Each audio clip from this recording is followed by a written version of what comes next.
너의 취향을 저격해주마. 취향 맞춤 기업 정보 톡. 취향 저격 위해서는 어때? 안녕하세요. 안녕하세요.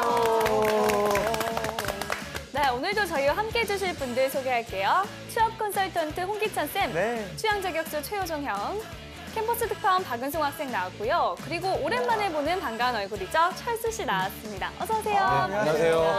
야, 죽지도 않고 또 왔습니다. 아닙니다. 예. 요즘 어떻게 다른 별일 없으셨어요? 회사 잘 다니고 있고요. 이거 취향적을 계속 보면서 네네네. 이직이라기보다는 뭐 취업을 계속 준비하고 있죠. 그렇죠. 사실상 우리 작년부터 이제 같이 동고동락한 그런 어떤 분 철사 존슨 중에 한 분이시고 또 그럼요. 그 은행 관련 네네. 이야기에 진짜 안 그래도 좀 많이 정보가 필요하거든요. 네네. 오늘 그거 좀 많이 부탁드리겠습니다. 네, 고맙습니다. 네네네, 알겠습니다. 저기 철수 씨는 이거 방송하기 전에 뭐 다른 거 방송 녹화하고 오신 건가요? 아니요, 저는 집에 있다가 집에서 지금 그렇게 하고 오신 거예요? 집에서 이러고 계세요. 예. 항상 이렇게 머리를 올곧게 이렇게. 올곧게 집에서 은갈하게. 아침에 일어나서부터 이렇게 다들 주무실 때 이러고 주무시지 않나요? 아니, 저 빅데이터에 지금 적응한 지 얼마 안 됐는데 저거에 또 적응하려니까 와 답답하네.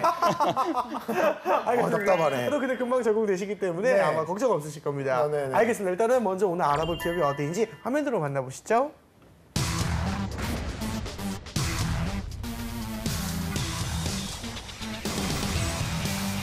네, 오늘의 기업은 국내에서 가장 오랜 역사를 지닌 우리은행입니다. 117년 전인 1899년 대한제국의 자본으로 설립된 대한천일은행에서 출발했는데요. 네. 광복 후 1950년 한국상업은행으로 변경했다가 IMF 시기 한일은행과 합병한 후 2002년 우리은행으로 상호를 변경했습니다. 우리은행은 1915년 경성부청과 금고 계약을 맺은 것을 시작으로 100년 넘게 서울시 금고 역할을 하고 있을 뿐 아니라 1959년에는 여성만을 위한 숙녀금고를 개설해 여성의 사회 진출을 돕는 등 오랜 역사만큼 처음이란 수식어가 많은데요. 최근에는 2015년 은행권 최초로 인터넷 전용 방카슈랑스 상품 판매를 시작으로 모바일 전문은행인 위비뱅크를 설립하기도 했습니다. 사원수는요, 15,270명이고요. 매출액은 2016년 기준 23조 5,048억 원이라고 합니다. 대단합니다. 일단 채용이 한창이라서 더 핫한 네. 우리은행인데요. 그 지난해 민영화에 이제 성공도 했고 사실상 여러 가지 이슈가 있던 그런 은행인 것 같습니다. 네. 우리은행에 대한 이미지부터 우리 은송 학생 한번 이야기해 볼까요? 네, 요즘 이제 기업마다 캐릭터 마케팅이 한창 핫하잖아요. 네네네. 그래서 저도 그 캐릭터 마케팅에 한창 혹하는 캐릭터 덕후 중 한 명인데 그쵸. 이제 우리은행의 위비라는 캐릭터가 네. 좀 우리은행이란 이미지에 걸맞게 뭔가 저축도 꿀벌 모으는 것처럼 이제 꿀벌이 이렇게 꿀 모으는 것처럼 그렇죠. 잘 될 것 네. 같고 뭔가 부지런할 것 같고 그런 이미지가 있는 것 같아요. 위비톡 써요, 그럼 실제로? 아, 저는 네. 주거래 은행이 네. 신한은행이어가지고 쉽게 바꾸질 못하겠더라고요, 그렇죠. 사실. 오자마자 잘못 나온 느낌이라. 저는 뭐 개인적으로 이제 우리은행이 주거래 은행이기 때문에 그렇습니다. 우리나라 네. 우리은행. 네, 너무 좋아요. 네, 너무 좋고 네. 개인적으로 뭐 사용을 하다가 보면 이제 불편한 점은 크게 없었지만 네. 한 가지 좀 안타까운 점이 어떤 거 있죠? 제 개인적인 느낌일 수 있겠습니다만 네, 네, 네. 대출 심사가 좀 까다롭다. 대출 뭐 금융 당국의 제재도 있겠지만은 네. 뭐 그걸 감안하더라도 대출 심사가 너무 까다롭기 때문에 까다롭다. 네네네. 고객들이 좀 불편함을 느끼지 않을까. 그래요? 네. 혹시 본인의 대출 자격 요건이 좀 못 미치는 아니, 건 제가 아닐까? 이제 그런 거에 대해서 조금 이제 네. 까다롭게 제가 한번 네, 생각해봐요. 체크를 한번 해봤어요. 네, 어때요? 저랑 어때요? 비슷한 자산을 가지고 있는 친구가 다른 주거래 은행을 사용을 하고 있거든요. 네네네. 비교를 해보니까 네. 제가 조금 덜 나왔습니다. 그렇다. 오히려 제가 조건이 더 좋은데도 불구하고 왜 그러지? 그거? 모르겠어요. 우리 은행 이런 부분에 대해서 수뇌부가 보고 있다면 예. 저 같은 고객 반드시 잡아야 됩니다.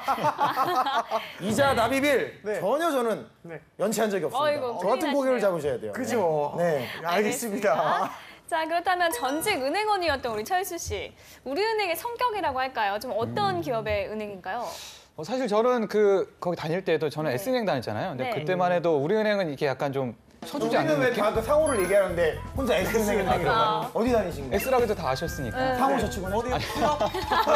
저는 그 신한이라고 신한. 네. 말씀하셨던 그 은행 다녔는데 네네. 그때만 해도 우리은행이 또 공적 자금이 투입된 은행이고 또 약간 수익이 좋지가 않았어요. 그때만 해도. 그러다 보니까 약간 경쟁자도 아니고 약간 무시하는 경향이 있었거든요. 네. 또 이름이 우리은행이다 보니까 저희가 얘기할 때 우리은행에서는 하면 약간 헷갈릴 수가 있으니까 은행 사람들은 우리가 아니라 월이은행이라 그랬거든요. 그러니까 헷갈리지 않으려고.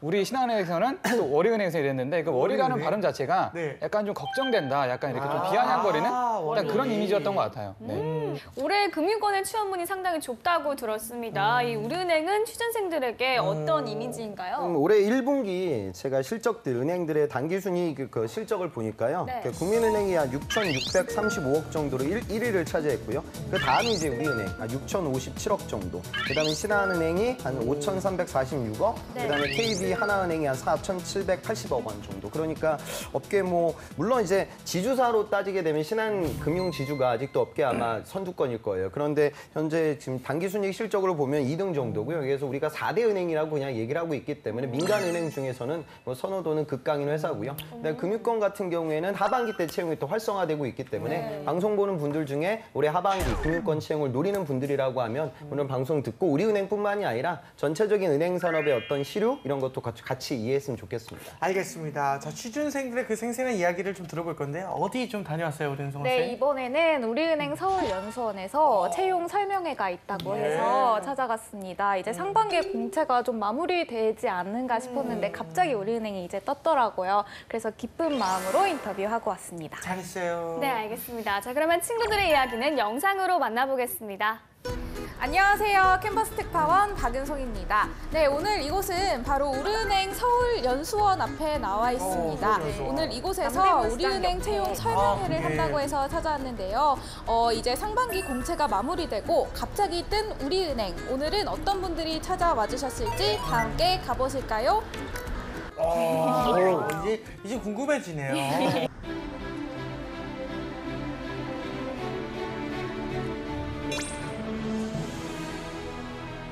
근데 오늘 어디 다녀오셨나요, 혹시? 네, 이제 끝나고 나서 그 증명사진 다시 찍으려고 차를 입고 왔어요. 연수원을 가는 데 있어서도 그 복장이 저런 식으로 조금 약간 입고 가야 되는 그런 채용 설명회 할 때, 그러니까 아마 짧은 면접이 이루어질 때는 다들 차를 입고 저렇게 입고 가고요. 가요? 꼭 그럴 필요까지는 없지만 그래도 좀 자세가 저는 네네. 회원다운 자세로 가는 게 좋지 않을까 싶네요. 아, 지금까지 어떻게 취업 준비하셨는지 알 수 있을까요? 일단은 자기소개서를 먼저 하긴 해야 되니까 후기 같은 작성법 인터넷으로 검색하고 학교 안에 있는 취업 부서라는 게 있는데 그 컨설턴트 분들이 항상 거기 상주에 계시거든요.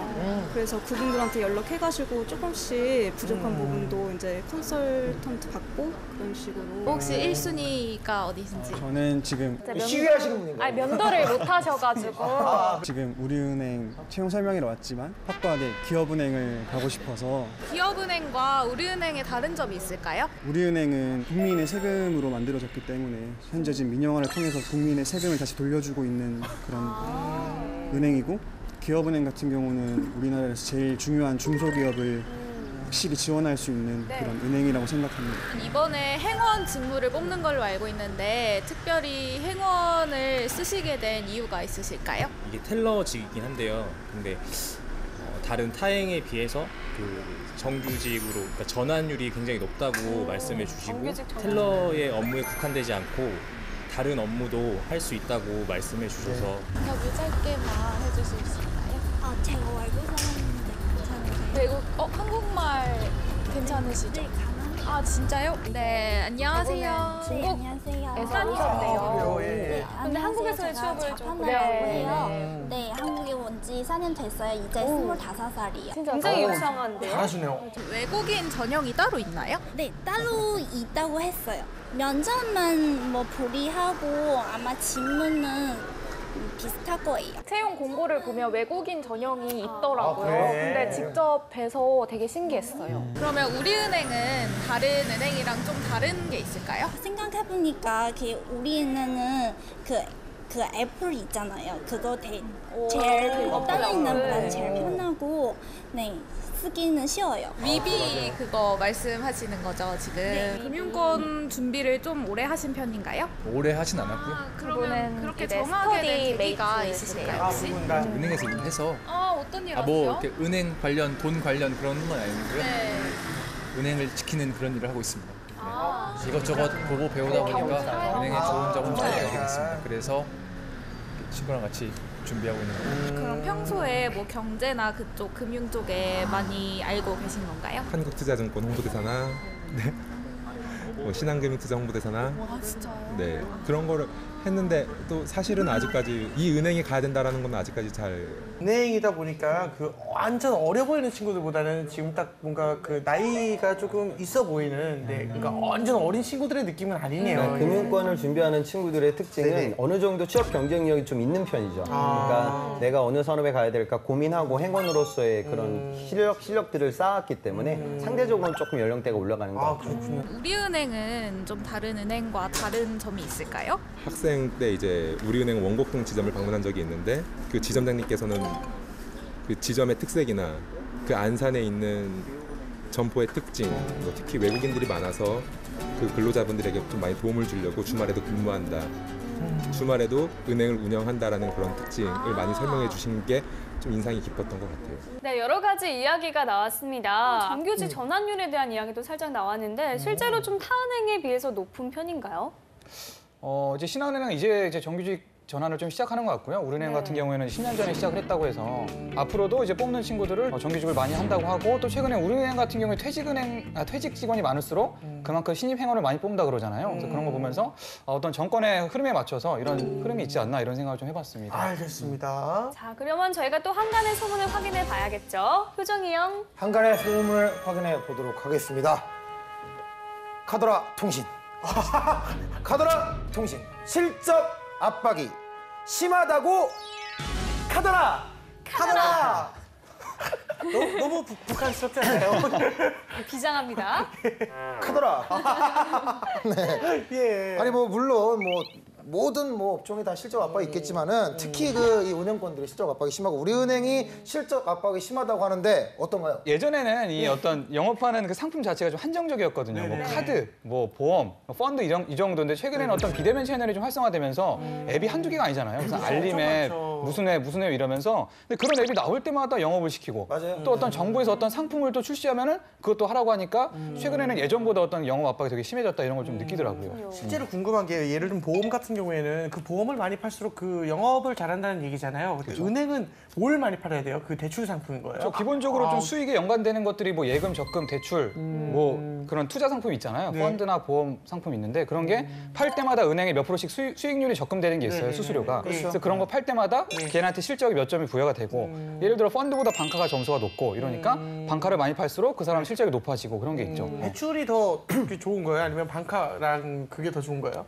대출은 사실 높진 않아요. 왜냐하면 대출 그래요? 자체가 요즘 예대 마진이 좀 이렇게 높지가 않잖아요. 그러다 보니까 대출 상품 자체에 어떤 실적률은 높지 않고 대신에 이제 펀드가 높고 그 다음에 보험이 더 높고 이런 식으로 올라가죠. 근데 최근에는 어떤 그렇게 수익이랑 직접적 연관이 없어도 사실 앱을 하나 다운받는다고 그 은행에 돈이 들어가는 거 아니잖아요. 근데 어쨌든 그 고객 확보 차원에서 그런 앱을 좀 영업시키는 것 같더라고요. 알겠습니다. 네, 그리고 이제 뭐 많은 분들이 제일 궁금해하실 텐데 연봉이 또 어느 정도 되는지 그거 많이 궁금해하실 것 같아요. 네, 연봉 같은 경우에 이제 그 신한은행이 작년에 5,500이라고 했고 우리은행은 5,100이라고 그러더라고요.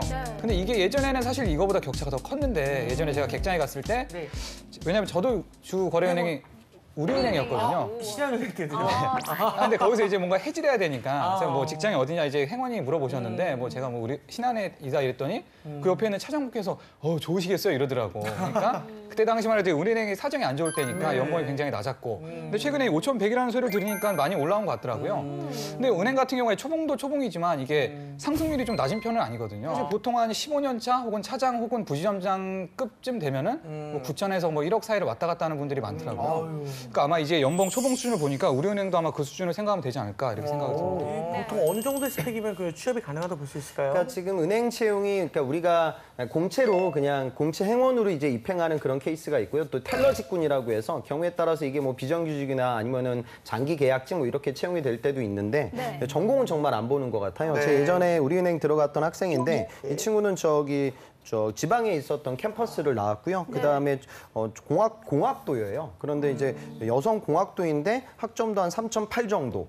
그다음에 토익도 한 높네요. 700 조금 넘고 6급 정도. 그러니까 어찌 보면 채용 시장에선 경쟁률이 높은 편이 절대 아니에요. 그런데 입행에 성공했던 친구가 있기 때문에 아까 제가 말씀드린 지식보다는 영업력을 많이 보고 태도, 애티튜드 이런 것들 상당히 많이 보는 직군이다. 그다음에 또 텔러 직군으로 입사했던 제 여학생인데 이 친구는 국숭세단 나왔고요. 그다음에 학점 법학 전공이고 학점이 이제 3점 후반이고 토스는 한 6급 정도, 토익도 한 800 중반 정도. 또 이것도 그렇게 높은 스펙은 아니거든요. 그러니까 지금 이제 금융권을 생각하는 분들은 예전에는 이제 은행이 스펙 많이 본다 이런 그 시류 그다음에 그런 속설들이 굉장히 많았는데 조금씩은 낮아지고 있는 것 같아요. 그러니까 그런 부분들보다는 아르바이트 경험이라든가 아니면 이제 그 은행권에서 진행되는 그런 대외 활동들 또는 아까도 얘기가 나왔지만 청원결, 경찰 뭐 이런 것도 아주 내가 행원에서 객장에서 고객을 잘 친절하게 응대할 수 있는 나만의 강점으로 어필이 가능하거든요. 그러니까 직무적인 그런 경험들을 더 많이 보고 영업력에 대한 면접에서의 어필이 되게 중요하다. 그걸 좀 느꼈으면 좋겠어요. 알겠습니다. 네, 계속해서 핫한 키워드를 통해서 기업을 저격해보는 시간 갖겠습니다. 효정이 형. 취준생들을 대변하는 취향 교수 쫑이가 나갑니다. 쫑이의 해시태그! 한번 해시태그 보도록 하겠습니다. 첫 번째 해시태그 샵 더 간편 뱅킹 샵 손바닥 인증. 사실은 이 모바일 뱅킹이나 인터넷 뱅킹이 불편한 게 이 너무 복잡한 보안 체계 때문에 그런데요. 이제 우리은행에서는 공인인증서나 보안 매체 없이 전자금융거래가 가능하도록 고객들에게 편리한 서비스를 제공하고 있다고 합니다. 대단한 거죠. 진짜 인증서 없이 거래를 하면 진짜 편할 거에 같아요. 근데 보안이 걱정이라 그렇긴 한데 이 더 간편 뱅킹 요거부터 뭐 자세히 한번 살펴볼까요, 좀? 네, 그 말씀하셨던 것처럼 이제 인증서나 보안 매체 없이 은행 거래를 가능한 건데요. 뭐 간단하게 뭐 예금 신규, 뭐 본인 계좌 이체, 지정 계좌 이체, 혹은 공과금 납부해서 외환 이제 거래까지 가능한 그건데요. 사실 이게 그 상상이 좀 불가능한 그런 거래였어요. 왜냐하면 인증서 다들 아시잖아요. 그쵸. 그게 은행 안에서도 보안을 중시하다 보니까 이 공인 인증서라는 게 어떤 일부의 어떤 그 보안 책임을 이용자들에게 좀 전가하는 부분이 있었잖아요. 그렇기 때문에 은행 입장에서는 필수적인 거였는데 사실 저도 요즘에 공인인증서를 이용 안 하고 이체를 막 하거든요. 이런 거를 어떻게 보면 우리은행이 가장 적극적으로 도입하는 은행 중에 하나다 뭐 이런 평이 있더라고요. 요즘에 사실은 스마트폰도 지문인식으로 이제 보안이 해제가 되잖아요. 그거를 앱하고 좀 연동을 해가지고 지문인식으로 바로 이렇게 인터넷 뱅킹을 이용할 수 있게끔 하는 뭐 그런 시스템은 개발이 안 되고 있나요? 그 지문 인식도 나와 있는 걸로 알고 있고요. 최근에 어떤 홍채 인식 가능한 이체 방식도 이제 개발이 되고 있다고 하더라고요. 또 신한은행이나 국민은행 같은 데서는 이 손바닥 있죠. 지점에 가서 정맥을 등록을 하면 뭐 어디 가서도 정맥으로 이제 거래할 수 있는 그런 시스템도 나왔다고 하더라고요. 이제 뭐 진짜 간이고 쓸개고 다 내줘야 되는 그런 시기가 아닌가. 범죄에 이용될 수 있으니까 손 관리 잘해야겠다. 다음 해시태그도 한번 보겠습니다. 두 번째 해시태그 보도록 하겠습니다. 네네. 샵 동남아, 샵 모바일 위비 뱅크. 그렇습니다. 올해 들어서 이제 국내 은행들이 해외 진출이 활발하게 진행이 되고 있는데요. 또 동남아 진출이 특히 활발하게 진행이 되고 있죠. 우리은행도 동참을 하고 있다고 하고요. 또 위비뱅크, 또 요새 또 인지도가 많이 올라오고 있지 않습니까? 위비뱅크를 통해서 글로벌 플랫폼을 또 구축해 나가고 있다고 합니다. 알겠습니다. 이 말씀하신 대로 동남아 시장을 중심으로 진출이 이루어지고 있다고 하는데요. 한번 자세히 알아볼게요. 그 은행 같은 경우가 예전에는 그 미국이나 일본 이런 어떤 선진국 시장에 많이 진출했거든요. 근데 사실 경쟁력이 없어요. 왜냐면 그쪽은 우리보다 그렇죠. 자본력도 엄청 크고 또 굉장히 오래된 어떤 기업들이기 때문에 그런 부분에 경쟁력이 없었는데 우리은행 같은 경우에는 그 인도네시아를 타깃으로 잡아서 일찍 진출을 했더라고요. 근데 이 인도네시아 같은 경우가 그 자국의 은행을 인수하지 않거나 그런 은행은 영업을 할 수가 없다 그래요. 그래서 일찍부터 그 인도네시아 어떤 소다라 은행이라고 어떤 중견까지는 아니지만 좀 작은 은행을 인수를 해서 영업 채널을 좀 넓혀가고 있는 중이라고 하더라고요. 그리고 어떤 그 동남아시아 진출을 해서 그 나라의 어떤 은행 상품만 파는 것이 아니라 우리나라에 있는 어떤 보험사들의 상품까지 같이 진출을 한다고 그러더라고요. 우리은행이 가지고 있는 보험 상품이 많지는 않잖아요. 그러다 보니까 우리나라에서 그쪽 나라에 개발된 상품을 가져가서 개발을 하고 또 진출해서 현지 또 전략을 좀 잘 이용하는 것 같더라고요. 또 그 나라가 개도국이다 보니까 우리나라보다 금리 차이가 좀 더 크잖아요. 우리나라는 사실 저금리 시대인데 또 그런 금리를 이용하는 상품들도 개발을 해서 현지에게 좀 호평을 받는 그런 사례가 있다고 하더라고요. 최근에는 어떤 그 우리나라 은행들끼리 거기 가서 경쟁하는 경우도 있는데 이제는 중국에서도 약간 그런 동남아 시장을 눈독을 들이면서 중국 자본들이 그쪽으로 좀 침투한다 그러더라고요. 그래서 사실 우리은행이 인도네시아에서 되게 좀 수익을 올리면서 약간 좀 각광받는 투자처로 생각을 했는데 최근에는 어떤 그런 중국 자본 때문에 또 어려워지고 있지 않나 이런 평들이 좀 있더라고요. 그렇죠. 또 굉장히 자본일 거 아니에요, 또 중국 자본. 그렇죠. 지금부터는 학생들의 궁금증을 들어보도록 하겠습니다. 4차 산업혁명 시대의 도래로 인해서 금융권에서 일자리가 줄어가고 있고 금융권뿐만 아니고 다른 업종에서도 일자리가 줄어가는 걸로 알고 있는데 4차 산업혁명 시대에 맞는 어떤 역량을 발휘해야 되는지 아니면 어떻게 배워야 하는지에 대해서 궁금합니다. 네, 이제 4차 산업혁명이 오면 좀 네. 고용이 더 줄어들지 않을까 하는 우려가 있잖아요. 이제 운행이 굳이 없어도 로봇이 다 할 수 있으니까. 그런데 금융권은 어떤 직무를 어떻게 준비해야 하는 게 좋을까요? 글쎄요, 뭐 텔러 같은 직군들은 사실은 이제 예전만큼 채용이 많아질 가능성 거의 희박합니다. 하지만 이 다시 말해 요즘 은행권 채용이 약 한 3분의 1을 소프트웨어 인력이 또 뽑고 있거든요. 네. 그러니까 어떤 한쪽 측면에서는 텔러 직군의 채용이 축소되고 있지만 또 이제 IT 관련된 부분이 과거의 은행 입장에서는 보안, 데이터베이스 뭐 이런 것들은 외주 주는 거였는데 이제 은행의 핵심 경쟁력이 되고 있죠. 그러다 보니까 이제는 좀 이런 변화가 있다. 그러니까 전체적인 일자리가 줄어드는 것도 어느 정도는 있겠지만 새로운 일자리가 창출되는 부분들이 있다는 것도 같이 좀 이해를 해보셨으면 좋겠어요. 그 20년 전에 이제 그 ATM기가 처음 세상에 나왔을 때 사람들이 아 이제 은행은 망할 거다. 텔러들은 이제 사라질 거다라고 했지만 20년 후를 돌아보니까 오히려 텔러들이 더 많아졌다 그러더라고요. 그러니까 홍 쌤이 말씀하셨다시피 어떤 늘어나는 일자리가 있고 줄어드는 일자리가 있다. 그러니까 너무 비관적으로만 볼 수는 없지 않을까 이런 생각이 듭니다. 원하는 직무의 색깔도 달라질 것 같아요. 그러니까 과거에는 그냥 단순 그러니까 고객을 응대하는 뭐 통장을 개설하고 뭐 이렇게 이런 업무들은 점점 기계가 대체하게 될 거고요. 은행 본연의 업무라고 하면 인간적인 관계를 갖고 이 사람이 장기적인 투자 패턴이라든가 향후 벌어질 수 있는 자산의 변화를 예측해서 그 고객과의 관계를 끌어가는 이 부분에 있어서는 이건 기계가 할 수 있는 일은 아니거든요. 그러니까 행원에서 요구하고 있는 어떤 인적 덕목들도 오히려 더 저는 오히려 이 전문성보다는 더 인본주의에 더 입각할 것 같고요. 진짜 인성을 보기 위한 고객 응대력을 보기 위한 채용이 더 커질 것 같아요. 그런 흐름도 같이 알았으면 좋겠습니다. 알겠습니다. 자, 또 다른 질문도 들어보겠습니다. 부동산이라던가 이런 여신 업무에 좀 관심이 생겼는데 PF라는 사업에 좀 관심이 생겼습니다. 그게 은행에서 성장 가능성이 있는지가 좀 궁금합니다.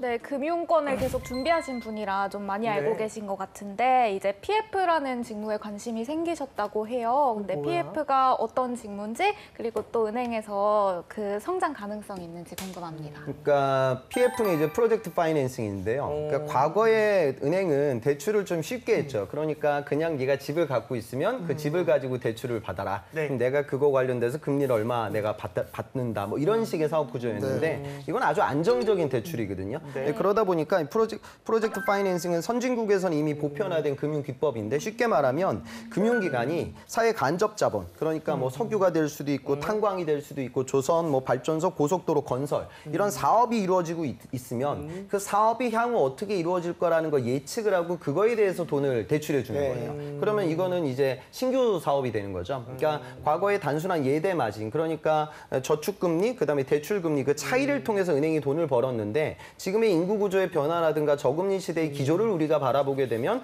앞으로는 이런 사업에서 더 큰 돈을 벌기가 어려워요. 그러니까 이런 신규 투자 사업이 이루어지고 있고요. 이 업무를 진행하기 위해서는 업무가 되게 복잡해지는 거죠. 앞으로 이 도로 건설 산업이 얼마의 수익을 창출할 거냐 이거에 대한 사전 예측이 굉장히 어렵고요. 이런 부분들에 있어서 이제 금융공학의 어떤 기법들도 적용이 되고 있거든요. 그러니까 여러분들 중에 혹시나 뭐 통계라든가 빅데이터 이쪽으로 공부를 했던 친구들은 이런 관련 이력들이 그냥 단순 고객들의 빅데이터 관리만 중요한 것이 아니라 결국 이 통계라는 건 현실을 미래를 예측하기 위해서 우리가 통계를 배우는 거니까 그런 부분에서도 좀 활용 가치가 있겠다. 그리고 부동산학을 전공했다. 그럼 이제 부동산 관련된 부분들이 단순히 그냥 지금 대출 서비스를 받아야 될 아파트에 대한 자산 관리만 바라보는 것이 아니라 이런 거대 자본들에 대한 이런 예측성을 바라볼 수 있는 실력으로도 가늠이 된다. 그렇게 좀 이해하시면 좋을 것 같아요. 네, 알겠습니다. 자, 이번에는 실제 면접에 어떻게 임하면 좋을지 알아볼 텐데요. 오늘은 특별히 철수 씨도 면접에 참여를 하신다고 합니다. 자, 그러면 그분을 한번 불러보도록 하겠습니다. 효정이 형. 드디어 마지막 면접입니다. 제가 오늘 한번 마지막 면접 시원하게 한번 하고 떠나도록 하겠습니다. 알겠습니다. 빙의를 좀 할까요? 네, 하세요. 어서 와요. 반가워요. 내가 오늘 이번 인사 채용이 내 그 마지막 업무요. 내가 정규 이제 이번을 마지막으로 정년 퇴임을 해요. 그러니까는 하여튼 이번에 잘 보고 갈 거니까 성실하게 좀 대답을 해줘요. 네. 질문하기 쉬워. 주구래 은행이 어디요? 저는 신한은행이 주거래은행입니다. 신한은행이 주거래은행이면 왜 신한은행을 주거래은행으로 사용하고 있으며 우리은행과의 차이점을 한번 얘기해 봐요. 봐요. 일단 제가 대학 생활을 시작하면서 처음으로 통장을 만들게 됐는데 그때 저희 부모님이 주 거래은행이 신한은행이었기 때문에 이제 가족 전체가 한 은행을 이용을 하면 좀 더 이득을 많이 볼 수 있다 해서 저도 신한은행을 쓰게 됐고요. 그리고 신한은행과 우리은행의 차이점이라고 하시면 이제 우리은행은 우리나라 최초의 은행으로서 이제 대한제국대 고종님이 세우신 걸로 알고 있습니다. 그 점에서 우리은행이 역사적으로 좀 더 긴 그런 은행이라고 생각합니다. 그런 게 중요한 게 아니에요. 네. 지금 내 질문의 어떤 본질을 잘못 파악하고 있어요. 신앙도 모태 신앙이요? 그러면 은행도 모태 은행이요? 그러면 안 된다 이거요. 네. 자, 그러면 내가 여기서 한 가지 얘기를 합시다. 그러니까 이 부모님이 쓰는 은행을 그대로 물려받지 않고 새로운 은행을 선택하게끔 할 만한 그런 방법을 한번 얘기해봐요. 일단 이제 요즘은 소통의 시대이지 않습니까? 그렇지. 그래서 은행도 많은 사람들과 소통을 하는 것이 중요하다고 생각을 합니다. 근데 우리은행은 이제 위비라는 캐릭터가 잘 인기가 많이 있지 않습니까? 그래서 이제 뭐 유재석 씨를 거쳐서 뭐 박형식 씨의 CF를 통해서 위비를 더 선전한다거나 우리은행만의 어플을 더 소개하는 그런 방법으로 더 주력하면 좋을 것 같습니다. 그리고 잘해슈. 그 옆에 네. 면접 보러 온 거요? 네. 그렇습니다. 그러고 왔슈? 그러게요. 주거래은행이 어디요? 저는 신한은행입니다. 왜 신한은행을 쓰며 우리은행과 신한은행의 차이점을 한번 일목요연하게 얘기해봐요.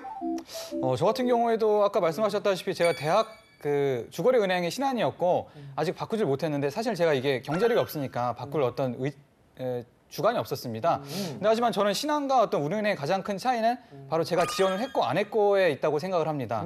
우리은행을 제가 지원하게 된 가장 큰 계기는 바로 도전과 혁신이라고 생각하는데요. 그러니까 누구도 힘들 것이다라고 얘기했던 그 인도네시아에 먼저 진출을 해서 성공적으로 안착을 했고 그다음에 그 다른 은행들보다도 어떤 비대면 채널 그리고 어떤 간편 채널에 있어서 가장 압도적인 어떤 성과를 보이는 부분에서 그런 혁신적인 면을 보고 제가 우리은행에 지원했는데요. 이 두 가지가 우리은행과 신한은행 가장 큰 차이가 있고 그렇기 때문에 제가 우리은행에 지원했다고 말씀드리고 싶습니다. 이래서 우리 어머니가 말씀하셨슈.